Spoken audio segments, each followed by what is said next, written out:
welcome back everyone. Last but not least, we have got James Barker. He is a psychic skeptic who has a passion for research and writing. Since 2010, he has been researching the paranormal while also documenting his entry in 2007 to the Australian Skeptics $100,000 challenge. This challenge is for everyone or anyone with supernatural powers to prove it to the skeptics. James did, but they did not pay him any money. Instead, they labelled the 7 and only 7 precognitive dreams he sent them over 8 months as coincidences, even though they all came true. So I'm really looking forward to James's speech, challenging the skeptics. Take it away, James. Hello, thank you. And I guess as you can tell, it is a subject I'm very passionate about. I'd first of all like to thank Lance, and I'd like to thank Joyce, and also Parapsychology Australia for giving me this opportunity. And I think it's brilliant that we have an organisation such as this in Australia that's willing to look outside of the normal boundaries. I call myself a psychic skeptic. Psychic because ever since I've known, I've always had dreams that have come true.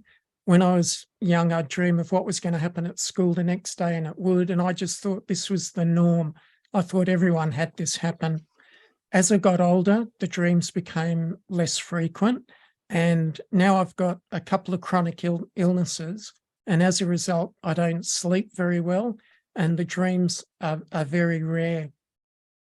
I've also seen ghosts, but only when I'm asleep or in that twilight between sleeping and waking. I don't see dead people. I've had many out-of-body experiences, and I've also got a finely tuned sixth sense, but I cannot control that sixth sense. And I'd just like to tell a little story about that. And when I was in the army in 1978, I was a signalman, and it was in Brisbane, and we were shift workers. It was around midnight, and we'd come off work and we went to Enoggera Barracks, which is one of the biggest barracks in Australia. And we were watching in one of our rooms, we were watching television, and it was quite loud. And all of a sudden I could hear someone calling for help.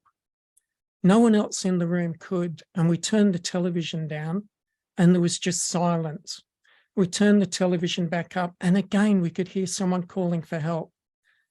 We turned the television down, silence. The guys thought I was joking. We turned the television back up. Again, I could hear someone calling for help. The guys wouldn't believe me, so I set off on my own and went outside the barracks, and it was night time. There's all these buildings around. I went into the dark, and around 200 metres away, I discovered a guy on his back. He was just wearing jocks, and he'd been mugged and he couldn't move. And this was very, very rare. I'd never ever heard of anyone being mugged in an army barracks. So I raced over to the infantry guard post and I said, we've got a guy, he's injured, he can't move. We need an ambulance, we need blankets. The corporal didn't believe me. No one gets mugged in an army barracks. So he said, show me. So I took him to where the guy was, and the first thing he said was, quick, get an ambulance and get a blanket. And they reckon that I probably saved the guy's life because he would have died of exposure, because no one would have found him. 2 weeks later, I got a visit from the military police, and they wanted to know out of the thousands of people in that barracks, excuse me, I was the only one that had heard his cries for help. And then when they saw where my barracks room was and the distance, again, they could not work out how I had heard him. And in the end, I just said, well, I must have good hearing. And we dismissed it at that. And I think that happens a lot in life. We have these intuitive sixth sense moments and they're dismissed. It's something we don't really go into and we just fob it off. And I found this in a lot of the books I read as well. I had one other occasion of something similar. And again, it was when I first joined the army, and I was walking around at 3 a.m. in the morning around this huge building, and it was cold, and I had my rifle over my shoulder, grey coat on, and I was in a meditative state because you're just plodding along. And the next minute I could sense someone was behind me, just like smell, hearing, eyesight. I knew there was someone behind me, and I turned, and a few hundred meters behind me down the hill, the wind was blowing with me, so I couldn't have heard him. There was a man checking some instruments at a building, and I raced down there, and it was our duty corporal, and he couldn't work out how I knew he was there. He was checking the fridge instruments.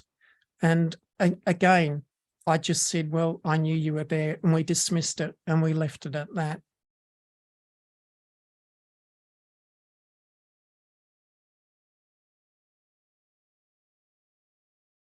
I'm also a skeptic. Most skeptics, though, search for evidence that the paranormal can't happen. I'm passionate about searching for evidence that it can. So when I bring up examples like Jimmy Carter or the other president, it's because I'm passionate. I want to share the fact that, hey, I found some evidence. I've written 2 books that will never be bestsellers. This is because skeptics will never believe I'm psychic. And I call people that carry out psychic readings and take money for it, I call them psychic performers. That's my term. I think psychic performers just won't like my conclusions. And I think that we should always, probably like a lot of people here, be able to find evidence. So if someone's saying they can talk to the dead or they can see angels or fairies, whatever, then there should be some evidence that they can provide to show that. And in the last 12 years, while I've been investigating and searching, the only thing that I've been able to find solid evidence for is ESP and precognitive dreams. And I've found substantial evidence of this. And what I've done is as I'll relate, after this experience with the skeptics, I decided to search and try and delineate, okay, in the paranormal, what's real, what isn't. And this is my opinion, and I understand that, and we all have opinions. And I set out what my opinion is based on. So I discuss facts as ghosts, and I believe we all see ghosts every day. And I'm talking about the ghosts that are on television, because they're images of a lot of the 1920s movies. They're images of dead people. They actually fit the classification of a ghost.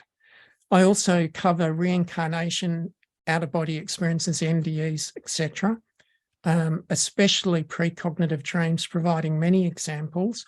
And I started a chapter on psychic performers, and that chapter just grew and grew and grew, and it grew into its own book. And that book is called Rating Psychic Performers. And in this book, I actually show you how you can carry out a psychic reading. And the good news is you don't have to be psychic to do so. And I rate some of the world's most famous psychic performers. And I've gone through thousands of their questions and statements meticulously, rating each one.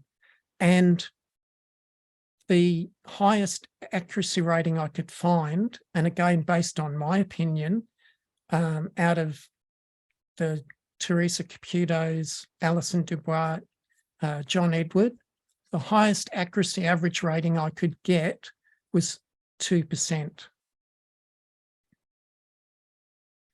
Now, before going into precognitive dreams, I'd like to talk about death messages. We've already been discussing, Douglas talked about telepathy, and similar with death messages, the knowledge that a relative who is not physically present has just unexpectedly died. There are many examples of these. My partner has seen it happen many times. Dr. Schwartz documents it in his book, The Afterlife Experiments. Dr. Gordian Fould was the 2016 Senior Australian of the Year. He's an emergency medicine specialist. He's very well regarded. He believes in death messages. He has stated that it is a kind of telepathy and that some people have it and some don't. Where am I going with this? Because just as in telepathy and death messages, which there is so much evidence for, they make up the components of a precognitive dreams. We have a transmitter. This is someone that's having a traumatic event. They could be being blown up, shot at. This is why a lot of the military history books I read, I see a lot of these documented events. It could also be where someone's so excited, they have this dream and it's sent out there into the universe. And an example of this is when I had a dream of 3 horses crossing a race line. Now, when I woke up, I could not remember the name of those horses. I could only remember the name of the second horse. And so obviously this person had been really excited that they were winning and they transmitted these horses to me. That morning, I was staying at my parents' at the time. I was searching through the newspaper, looking for names of horses, and Mum came through and she said, "Oh, have you had a dream, have you?" And I said, "Yeah, I saw a horse and it came second." And she said, "Well, put a bet on a win and a place." And I said, "No, Mum, it's going to come second." So I found the name of the horse. I went to the TAB. I had to have help because I'm not into betting, and we only placed a small bet. That afternoon, Mum and I were listening to the radio, and that horse came second and we won. And then we heard that a protest had been lodged, and I said to Mum, "I didn't dream about that, and this is why I never, ever bet big on my dreams, because you never know what's going to happen." So the 3 components, you've got the transmitter, the receiver, and the bit I do not understand and I cannot explain, the message comes from the future. There is a big difference between precognitive dreams and normal dreams.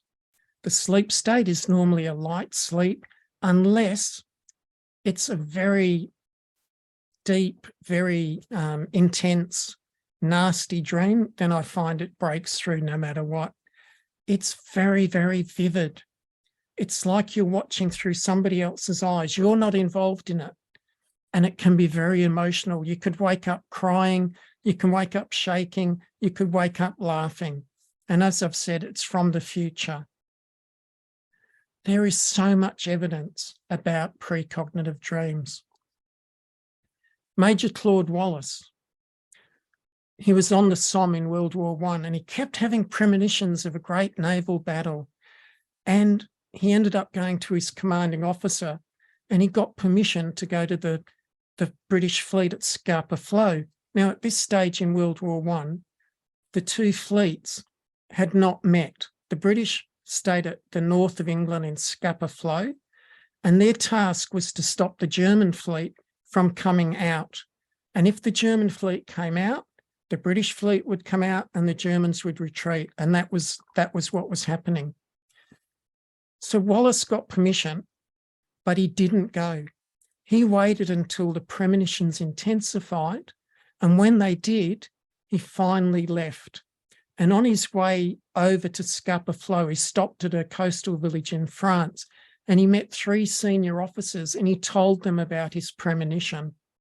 So he got these 3 senior witnesses. He arrived at Scapa Flow on the day the fleet was sailing.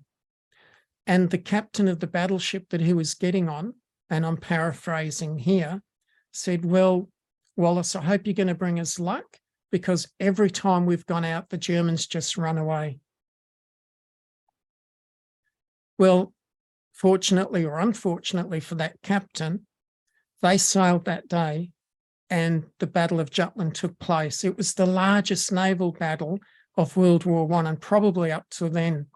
It was the first time the two main fleets had ever met, and Wallace was the only soldier at the battle. He was in a mainmast taking notes. He's actually recorded as being on the crew for that battleship during that battle. That, along with other evidence, you've got the high-ranking witnesses, there are current newspaper articles that talk about it. He wrote a book about it. He has never been discredited. Winston Churchill, only recently diaries were found which showed that he had a dream that he was going to protect England. He was always seen to be, he thought that he was a man of destiny.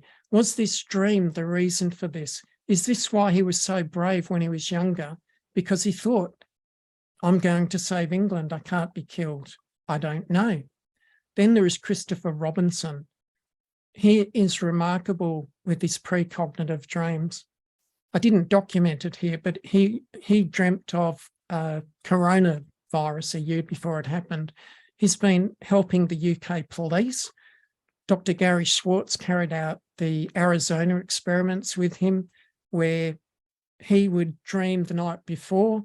The next day, they would go out to a randomized location, and it would turn out to be exactly as Robinson had dreamt it the night before. He's recorded as dreaming of the IRA bombing a bank before it happened. He's recorded air crashes, and an interesting one, he had a dream about the IRA bombing the RAF base at Stanmore. He was so worried that he went to the RAF base. He almost got arrested. And as a result of his visit, they raised the security. There's actually a documentary on the internet about this. And 2 weeks later, the RAF police discovered a car with a bomb in it. And as you can see in the document, he put the bomb, Stanmore RAF, next to a photo equipment. The bomb was found next to a photo equipment building. He also dreamt about 9/11. He saw a plane flying into two buildings, but again, it's quite vague. After the fact, we can see that it was quite accurate. So I've talked about the differences, how different precognitive dreams, sleep state, vivid, through others' eyes, not involved. And then earlier this year, I had a dream. The sleep state was pretty much how it should be. It wasn't vivid. It wasn't emotional. It wasn't through others' eyes. I was involved in it. It seemed like a normal dream. So I didn't post about it. I've got a Facebook page where I post all my dreams now. But this one, I thought, my family's involved. My mum was in the back. She told me about all the sevens. She said 3 sevens.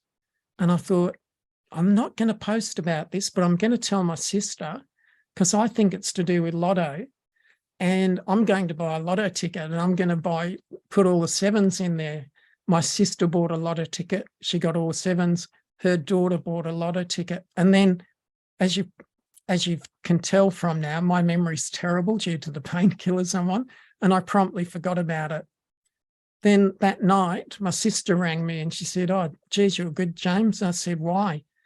And she said, all the 3 sevens, they came up in the lotto tonight, 7, 27 and 37. And I tried all the combinations when I did my ticket, but I didn't realise that you only needed 3 numbers to win. Otherwise, I probably would have bet bigger. So we all won a little bit of money. But this dream raised some questions to me. Was it my dead mother visiting me? How can a dead person see into the future? Did my mind use my mum as a symbol to provide the information? If it was my mother, why didn't she give me all the numbers? Why didn't she repeat the message each night? Although I know that I have to be in the right sleep state, so that's probably why. And Mum, please tell me more numbers. And this one I'd like to share with you, but I'd also like to warn you, please don't buy any Sabre shares. While preparing this slideshow, I was thinking quite a lot about precognitive dreams. So Friday, October the 7th, I tried to will myself to dream of the share market again. And I saw all these 3-letter codes and I woke up, but I couldn't remember any of them.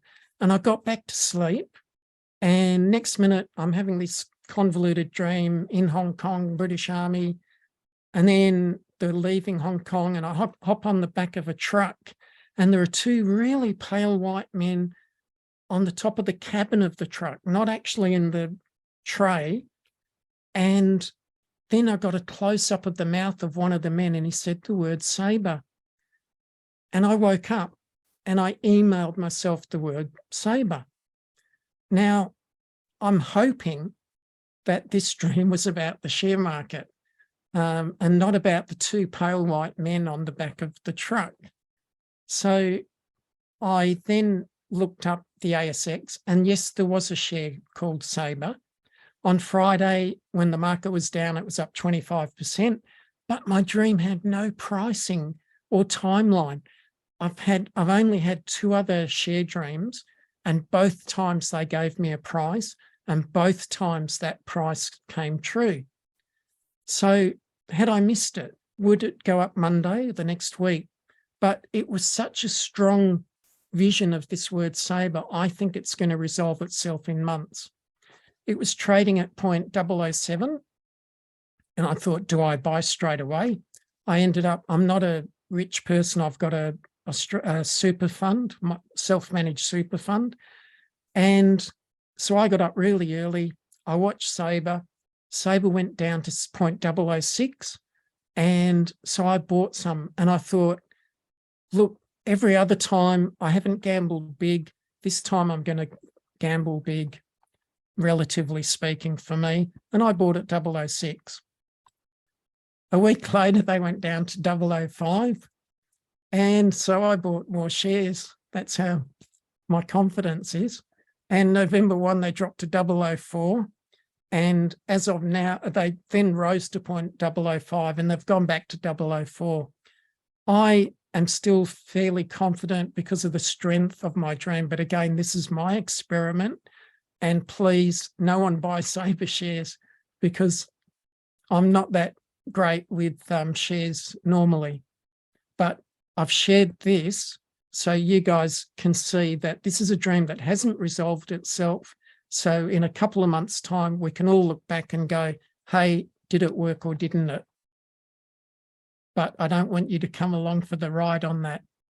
So now that I've explained the background of precognitive dreams, in January 2006, I had one of my worst ever vivid dreams. It woke me from the deepest dream. I was shaking, I was shivering, I was in a cold sweat.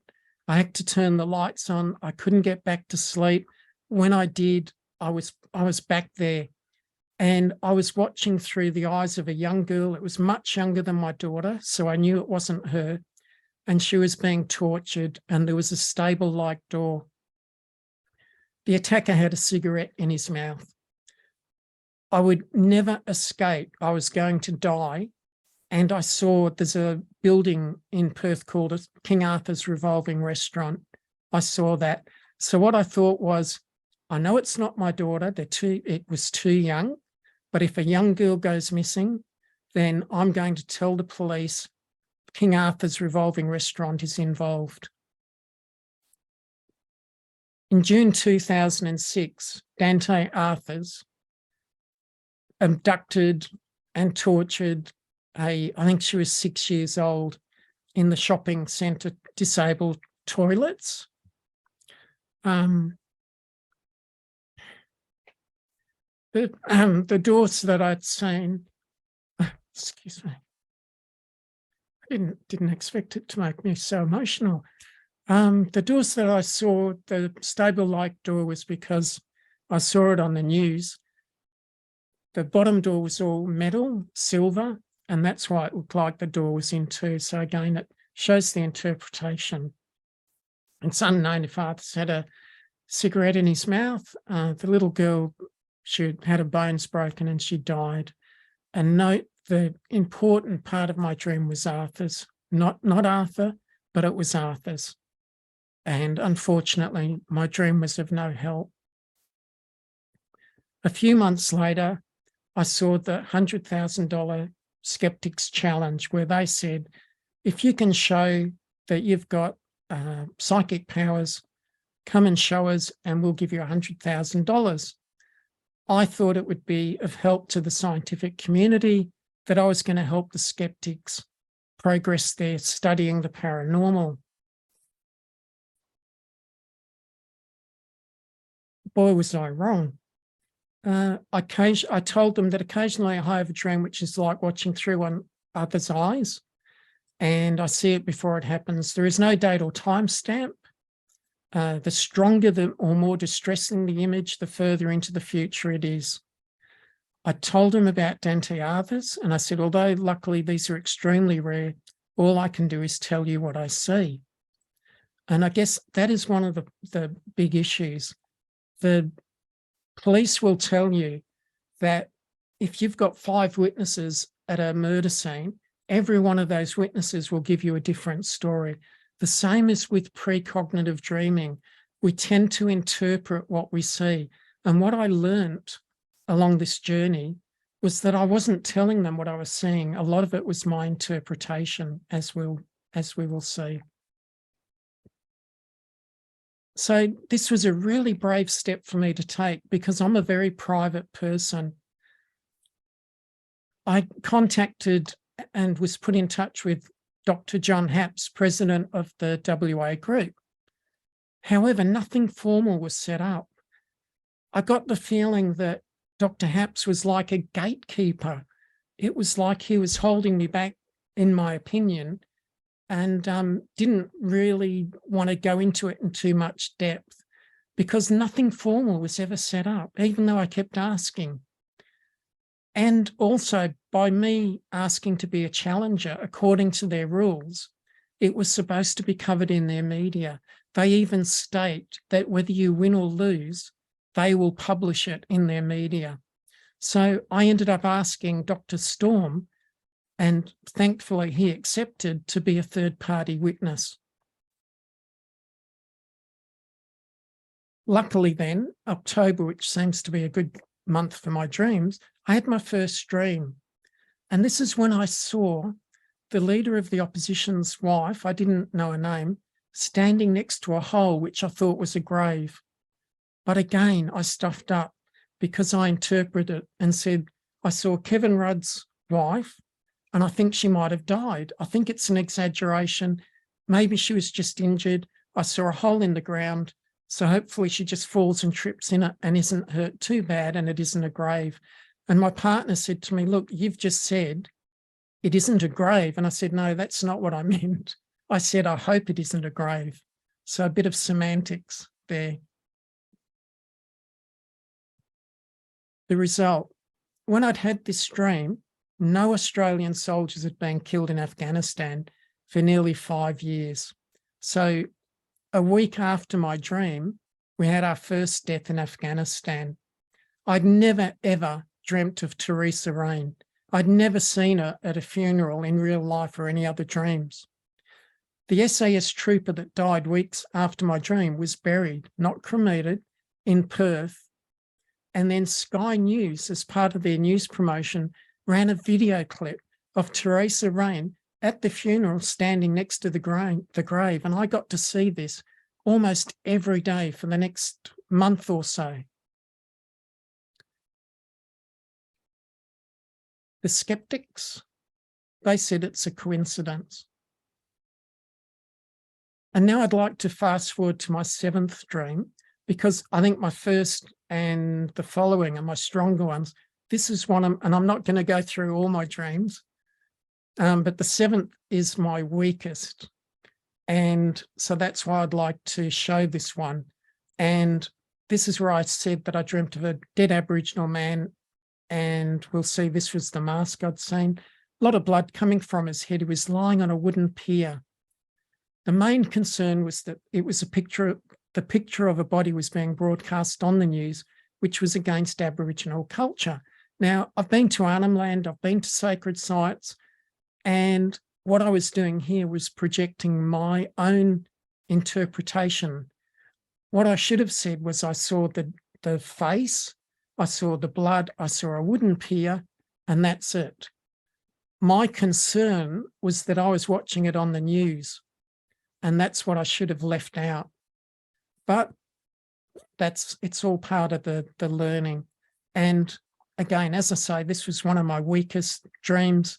To the next day, a man tried to murder his ex-girlfriend at the Star Casino in Sydney, next to the pier.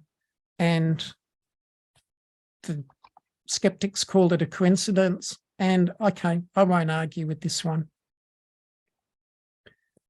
Dream 2.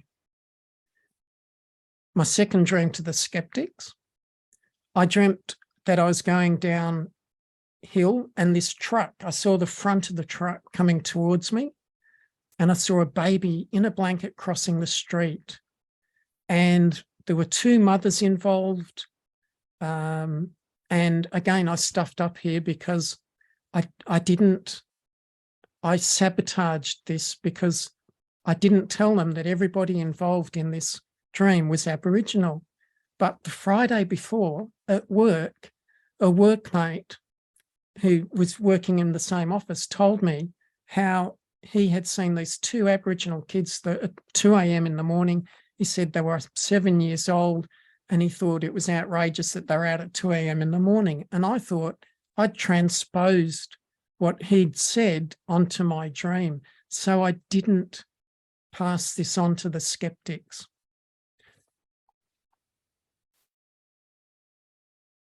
Missing babies are very rare. It's very rare that we have these.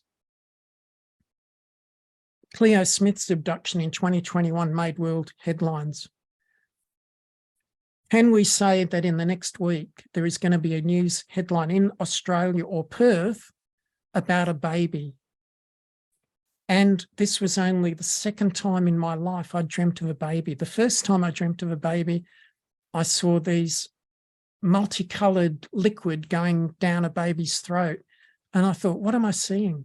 The next day we got a telegram, and my wife's niece's baby had accidentally swallowed acid. That was the only other time I dreamt of a baby. This time, 2 days later, an Aboriginal baby was taken from a Perth hospital. It was extremely newsworthy. The baby was in a blanket, but that's expected.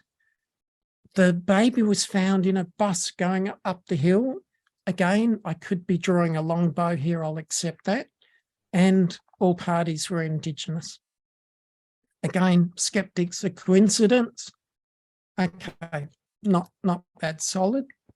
But now I'd like to tell you about my strangest dream, and this crosses over again a lot of the subjects covered today. My daughter and I, my daughter was, I can't remember, 10-ish around this time. We went on a 5-day cruise of the Malacca Straits. We were lucky enough to have a suite. So she was on the lounge bed next door, but there was no closed off door. I was in the bed, the main bed, but I could not sleep. We'd set off from Singapore the night before, and we were chugging down the Malacca Straits. Around 6 a.m, I drifted off. And straight away, I saw a middle-aged man of similar height standing in the room next to me. And I've never experienced this before. It was like he was in another dimension, and he would always be there. He told me I was the first to see him. I asked his name, and it sounded like Reuben, and that he was a swinger or swimmer. He had an accent. Just then, my daughter woke screaming. She said there was a man in the cabin. It's only recently that I've told her of my dream.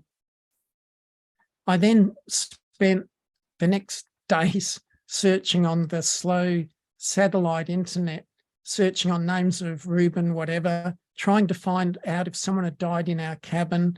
And I sent an email when we got home to the cruise company, to Dr. Haps, to Dr. Storm, providing them this dream. And I said to the cruise line, look, you need to be careful if somebody of that description, but it's a silly, too general, isn't it? Too generic. But I did ask them to be careful if someone went in that room, that they didn't fall overboard.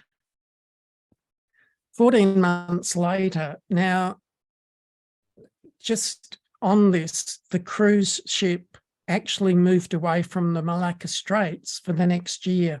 I think it was the Olympics or something like that. So it only resumed sailing at the Malacca Straits 12 to 14 months later. When it did, the first suspicious death to occur on that ship occurred.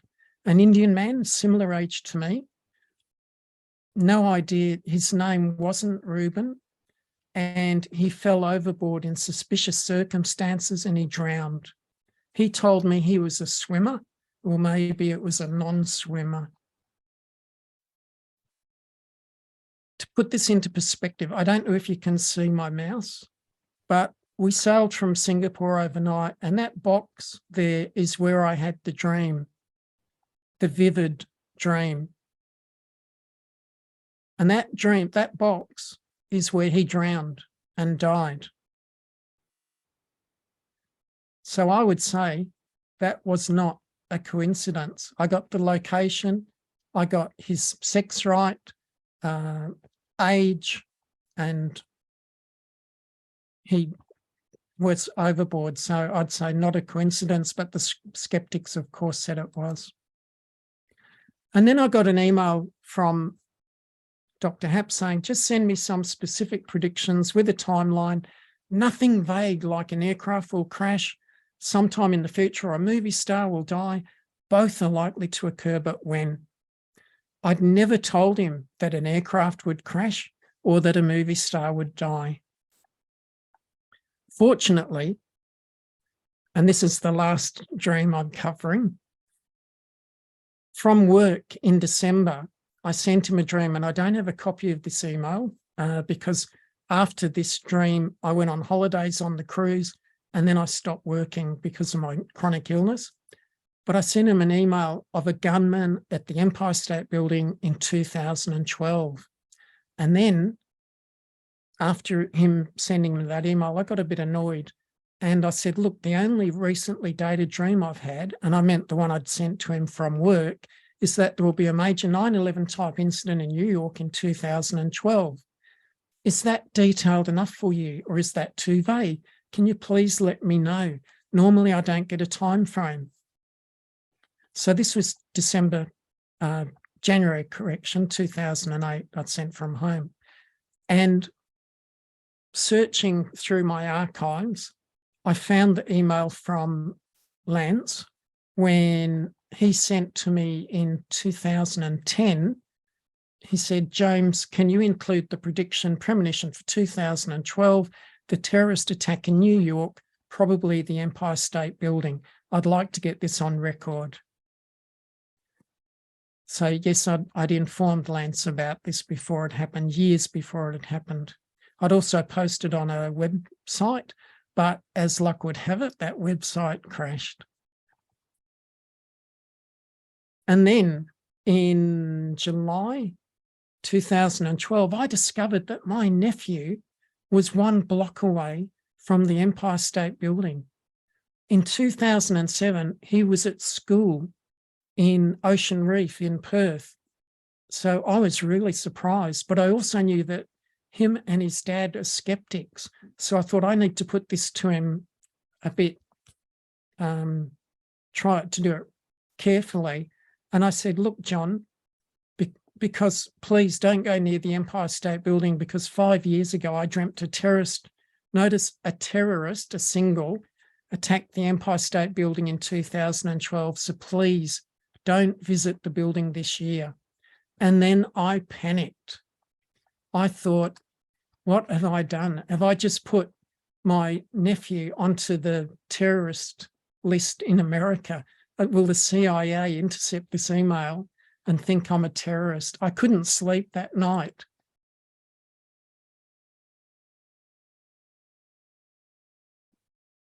Then in August, a gunman shot and killed a co-worker and was approaching the Empire State Building. 2 anti-terrorist police doing the normal rounds engaged and shot him. 9 were wounded and 2 were killed. It was deemed at first to have been terror related. So we suddenly had all the components that I'd It's documented. We had a single gunman. It was 2012, Empire State Building. The last shooting at the Empire State Building was 15 years ago. I'd said it was going to be in 2012 by a single gunman. I'd said a terrorist attack, and CNN originally called it a terrorist attack. However, the skeptics labelled it a coincidence. However, and I want to just clarify on this, not so much, I guess I accept that they call it a coincidence because they just ignored me when I told them about this. They didn't respond. So in conclusion, over 8 months, I sent only 7 dreams. One of those, I think, was not that good. And if we look at statistical significance, for example, how likely is it for Theresa Rain to be standing next to a hole in the ground tomorrow, next week, next month, and to keep seeing that on the news? It's very low. So I'll rate that at 90%. Baby in the blanket. And I'm probably giving myself a too high a rating, but we can discuss that. 90%. Man overboard, 90%. Again, extremely low, especially to dream about it in the exact location in the whole world where that happened. The share pricing, I haven't talked about this, but I predicted the price of WAN shares, which at that stage were very, very high. And they dropped to that price. I bought at that price and then sold when they went high. The shooting at the Empire State Building, I give myself 100%. I dreamt of a truck rollover. I was embarrassed to send this to the skeptics. Trucks roll over all the time. But I thought it was so vivid, I need to send it. 2 days later, it happened at my work. I'd been there for 10 years. We'd never had a truck roll over. The murder of the Aboriginal man, me seeing the pier, the blood, the mask, I put that down at 20%. So I'm sitting, I think, around 70%. I think anything over 50 to 60% is hopefully greater than chance. So I would say, I would have hoped I'd proven myself to the skeptics, but I look forward to your opinion. And in conclusion, I have one last prediction, and that is the skeptics will never, ever pay out their $100,000 challenge. Thank you.